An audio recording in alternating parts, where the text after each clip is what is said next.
लोकसभा चुनाव के पहले 2 चरण के मतदान हो चुके हैं। तीसरे चरण के मतदान में भी ज्यादा वक्त नहीं बचा है। इस बीच चुनाव आयोग ने पहले दोनों चरणों में हुए वोटिंग प्रतिशत के फाइनल आंकड़े जारी कर दिए हैं। तो क्या आंकड़े आए हैं सामने और क्यों सवालों से घिरा चुनाव आयोग, जानने के लिए देखिए ये रिपोर्ट। लोकसभा चुनाव के दौरान चुनाव आयोग लगातार विपक्ष के आरोपों से घिरता हुआ नजर आ रहा है।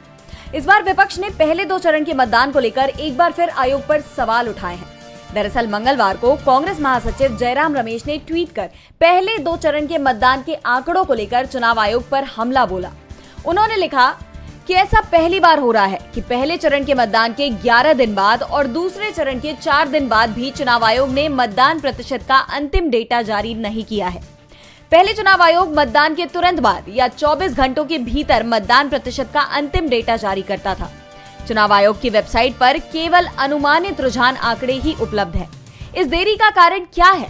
हालांकि कांग्रेस नेता के ट्वीट के कुछ ही देर बाद चुनाव आयोग ने ये डेटा जारी कर दिया, लेकिन इसके बावजूद सवालों की कड़ी थमने का नाम नहीं ले रही।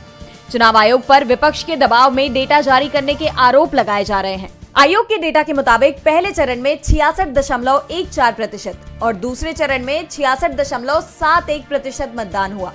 पहले चरण में 66.22% पुरुष और 66.07% महिला मतदाताओं ने वोट डाले, जबकि थर्ड जेंडर वोटर्स का मतदान 31.32% रहा। तो दूसरे चरण में पुरुष मतदान 66.99%, जबकि महिला मतदान 66.42% रहा और थर्ड जेंडर की वोटिंग 23.86% रही। टीएमसी नेता डेरेक ओब्रायन ने चुनाव आयोग के आंकड़ों पर सवाल खड़ा करते हुए कहा कि सेकेंड फेज के खत्म होने के 4 दिन बाद फाइनल डेटा जारी किया गया। चुनाव आयोग द्वारा 4 दिन पहले जारी किए गए आंकड़े में 5.75% की बढ़ोतरी हुई है। क्या ये नॉर्मल है या फिर कुछ मिस कर रहा हो? तो वहीं सीपीआईएम नेता सीताराम येचुरी ने ट्वीट कर सवाल किया है कि प्रत्येक निर्वाचन क्षेत्र में मतदाताओं की कुल संख्या क्यों नहीं बताई जा रही है। मैं प्रत्येक निर्वाचन क्षेत्र में पंजीकृत मतदाताओं की पूर्ण संख्या की बात कर रहा हूँ, डाले गए वोटों की संख्या की नहीं, जो डाक मतपत्रों की गिनती के बाद ही पता चलेगा। ईसीआई को जवाब देना होगा। येचुरी ने कहा कि नतीजों में हेरफेर की आशंका बनी हुई है, क्योंकि गिनती के समय कुल मतदाता संख्या में बदलाव किया जा सकता है।